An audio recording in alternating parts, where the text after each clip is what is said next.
We're going to try to do a Missouri State Penitentiary intro and see how we do, because I'm doing it by highlight, by not notes. So let's go on the bloodiest 47 acres. 5, 4, 3, 2, 1. Welcome back to another Screaming Ghost Girls edition of Where Have We Been and What Is About It? I'm not really sure what I just said there. We're going to talk about the bloodiest 47 acres. Do you know where that is? Because I do. And I have a lot of glare in these glasses and it's driving me nuts. And I don't know if this would help to do this, or we probably just need to close the laptop, I bet. The laptop would help a little bit. That'll help some. Won't help completely, but I will get rid of some of that glare for you guys. So this is called the bloodiest 47 acres. It is Missouri State Penitentiary. And where is it located? In Missouri. Jefferson City, Missouri, about 5 hours from where we live. We went and took a tour. We won't talk about that, but we will say that it was kind of interesting. We don't recommend that tour group, but we're not going to bash them either on here publicly. But if privately we're asked about it, we would tell you no, to avoid it, like the plague, which went through here, I think, cholera. Anywho's, yeah. I'm sure several plagues went through that place as well. Lots of things did. So the Missouri State Penitentiary was built between 1834 and 1836 by prison labor. They brought several prisoners in, 15 to start, who made bricks and put up the walls of the prison. It was nicknamed the Walls because it had these big, thick brick walls. It had at one point 15 towers for the guards to use, and they were all armed, so you could be killed. Didn't take long. They had about 2,000 men in there. They opened the female unit in 1842. And then in 1868, the housing unit A, or unit 4, opened to house post-Civil War criminals. So you can imagine there's a lot of history there in that respect. In 1885, it housed 6 shoe factories, a clothing factory, broom factory, and twine factory, and then one of the largest saddle tree factory in the world. All done by prison labor. Side note, they also rented out the prisoners to the local town. So if you needed a house, a addition, a latrine, whatever you wanted built, you could rent a prisoner. Or 2, or 20 for the day. And they would build your facility. They would do the work. And then a lot of them volunteered to do that because it got them off the property. And they got paid a little bit for it. Okay, and being in there in September was miserable. Hot. Yes. And it was at night, and it was a cooler night. It was in the 50s or something, and it was miserable. Yeah. And they're all inside, just so you guys know, in the buildings that are left, because not all of them are open, a lot of them are in disrepair. There were over 50 buildings at one time in this facility. They housed over 5,600 people at one time in the height of it. It opened nearly 100 years before Alcatraz, and it closed after Alcatraz. So if you've seen all the videos on Alcatraz, this place is much, much, much scarier, much, much, much less technological, and definitely did not house these people with fans and sometimes not with running water. They had showers installed at the end of each little unit on each floor. You didn't even leave the floor to take a shower. The women's unit they did, the men's unit they did not. The women's unit, which is now where you come in and out at, and considered the main building to come in and enter, does have a shower room. That is the one that they had, basically. Everyone else had cage showers at the end. You were taken out 2 at a time, put in the cage next to each other to shower. So you and your roommate showered in the cage next to each other. And you went back and were put in your cell. They had interior cells. There was a big gap between your cells and where the windows set, so you didn't have a window to open.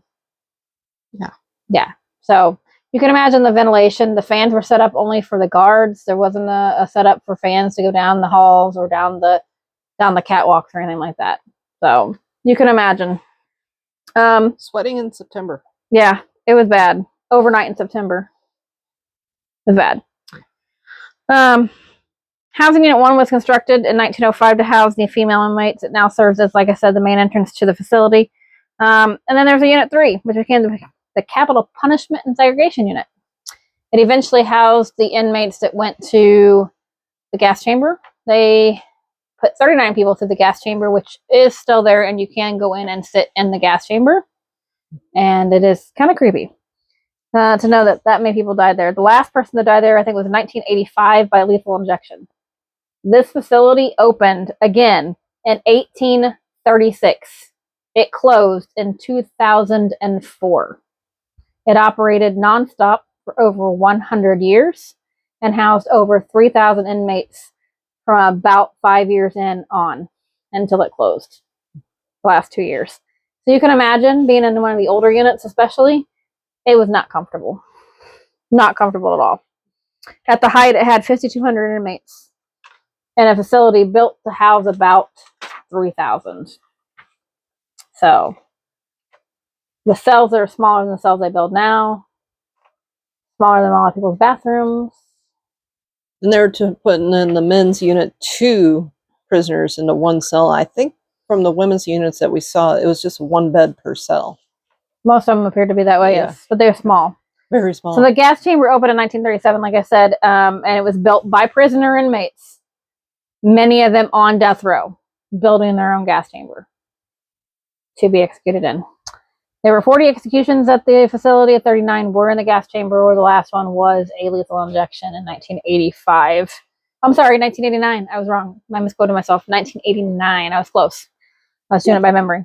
There was a 5-story hospital built in the 1930s, partially due to the cholera outbreak.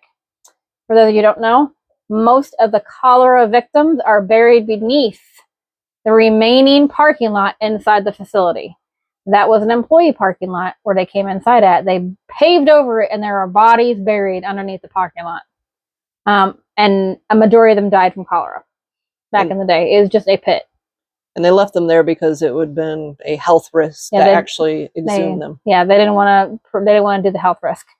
It would have been a hazmat thing. Why it's called the bloodiest 47 acres? Here's why. 1954, one of the most violent outbreaks of a prison riot occurred when 2 inmates faked being ill, overtook a guard and beat him severely, and took his keys, started releasing inmates. They released over 100 people very quickly. They took over most of the facility, and they began burning, breaking, and doing what rioters do and making noise. In the end, they had to call in several different things, including the National Guard. 4 buildings were on fire at one point, and it continued the night. They lost the license plate plant. They lost several other buildings and housing units burned to the ground. Eventually, they did open fire with machine guns and riot guns on the convicts in the prison yard, as well as on a couple that were inside of a housing unit they were taking back. When they took back the housing unit, which I believe was housing unit A, they shoved every inmate into a cell and locked it, and they just shoved in as many as they could get. Some of the cells had 9 to 10 inmates in each one, and they're built for 2. So you can imagine the overcrowding on top of the water was turned off, the power was turned off. So there's nothing, just these guys stuck in a cell together and locked in. And they remained locked in until they had enough people to individually open the cells, identify each person, and bring them out and put them in another cell. But they didn't have a lot of cells left because they burned several of the buildings down. When it was all over, 4 inmates were killed, all of whom were in solitary confinement, and mostly, all of them died from being tortured and murdered by other prisoners. One with a sledgehammer, and he is one of the ghosts that we'll talk about at the end. It was in operation for 168 years. It closed in 2004. It housed at one time contained over 50 buildings, including all those places that they had them work. They made their own money basically for the facility, and they made a lot of stuff for many years. So they had some famous inmates. Here we'll go over the famous inmates they had. In 1925, they had Charles Arthur Pretty Boy Floyd. You gotta recognize that one from back in the 1920s. They had Blanche Barrow of the Bonnie and Clyde gang at one point. They had Charles Sonny Liston, who was a heavyweight boxing champion at one point. James Earl Ray, After repeated burglaries, he eventually went on to do what? Do you know? James Earl Ray. Do you know? Nope, I gotta admit it, I don't. He assassinated All these- Martin Luther King Jr.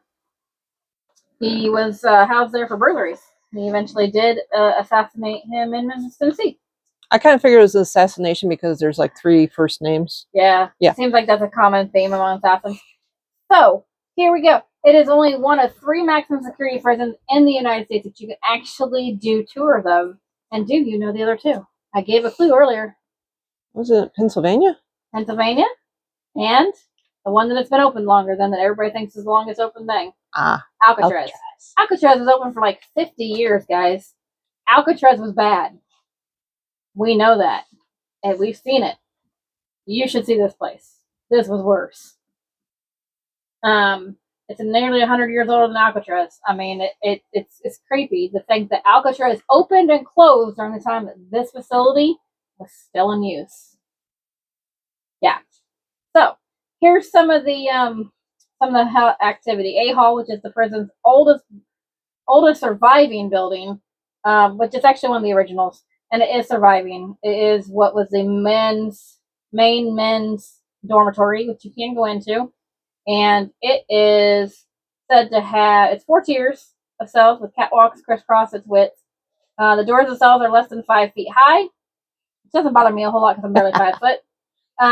Which forced prisoners to stoop down and take subordinate posture when leaving their cells, which was something that they actually built on purpose for the guards.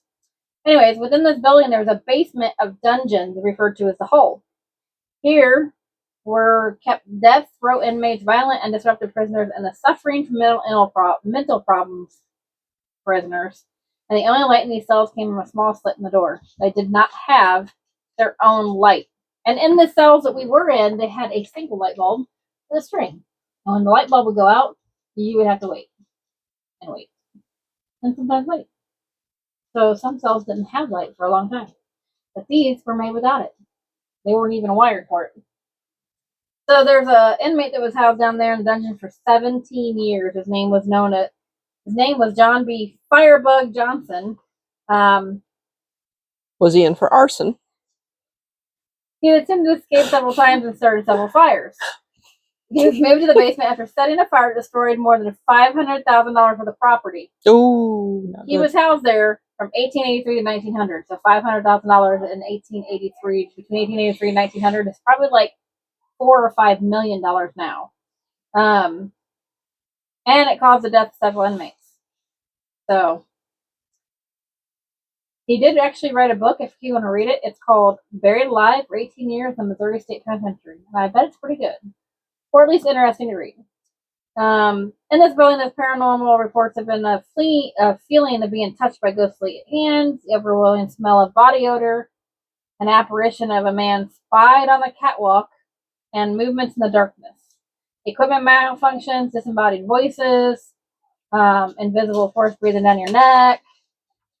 A cell 48 once housed a prisoner who was known to be a snitch who was bludgeoned to death with a sledgehammer during the prison riot of 1854.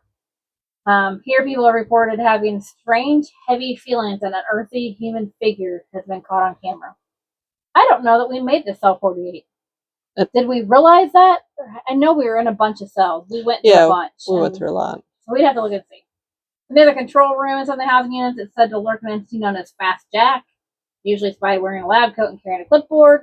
Don't remember seeing anything like that. We never caught anything like that. He was thought to be a trustee who worked in the medical facility. Sounds like he would steal your pens, Fast Jack. In the female wing, there's a female ghostly figure seen to be dressed in vintage clothing, which we had heard about mostly. Others have seen a man in an outdated prison uniform leaning against a fence. Some have even heard ghosts of children, and others even a dog. Throughout the facility, people have heard doors slamming, ghostly footsteps, loud banging, shadowy figures, and the smell of cigarette smoke. Objects mysteriously moved around, and fast-moving entities. The report have dealt with dread, a sense of sorrow, and a feeling of being watched. Which I can tell you that when we were in the cell block by ourselves, it was definitely a strange feeling to be. I won't lie, there were some strange things, and it sounded like somebody called my name when we were the only ones left. Yeah. The only other group that was there was in a different building. At one point, I swear she yelled my name. And when I asked her that, she was like, I don't know what you're talking about. I can hear it. Reviewed I the heard it. footage. Nope. On mine, you can hear it, just barely, but it sounds like somebody says a Rebecca. So if you haven't visited Missouri State Penitentiary, I strongly suggest it. It is neat. They do have some prison guards that are still around that work in the facility that are doing tours. And those would be amazing to hear because they have stories. Mhm. Some of these guys worked there in the 80s and 90s. That's probably about as far back as you're going to get at this point because that probably puts them in their 70s by now. But it is really cool if you can get out there and do it while they are still doing those tours from somebody that's been a guard. Or, as a matter of fact, at one point, I don't know if they still do, they had one of somebody that was actually housed in that facility. Oh, wow. For several years. So it would be interesting to hear their stories about how that facility ran and what it was like to be there. I will tell you that I think only about a third of the buildings are left. And of the third that are left, you can only enter about 4 of those buildings right now. There are several damages in a tornado that were left, and they have not been deemed suitable for people to be inside of at this point. They are trying to get them rehabbed enough to get people in, but you can't. The courthouse across the street stands on what was part of their property. Obviously, you can tell when you go there, there's not 50 buildings left. There were 50 buildings there at the height of its Heyday. use. Yeah. What are we going to call it? The mid 50s and 60s, it housed over 5,000 people. It declined after that. I think in the 70s and 80s, it was somewhere close to 4,000, but still beyond its maximum capacity of, I think they said 3,200 was supposed to be its maximum capacity at one point. So they always house more people than they're supposed to from pretty much the get go. And like I said, if you've been to Alcatraz and you're impressed, this is one to see because it is older and views longer and has some creepy history.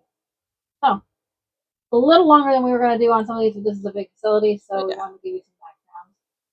If you want to see anything else from ours from Missouri State Penitentiary, we'll try to put the links in here to some of our videos or to the playlist. And we hope you enjoy it. And again, if you have questions, concerns, comments, hate us, like us, don't like us, want to be, subscribe, whatever you want to do, put in the comments below. Subscribe if you like us. We appreciate it. Thanks. Yep. Bye. Bye.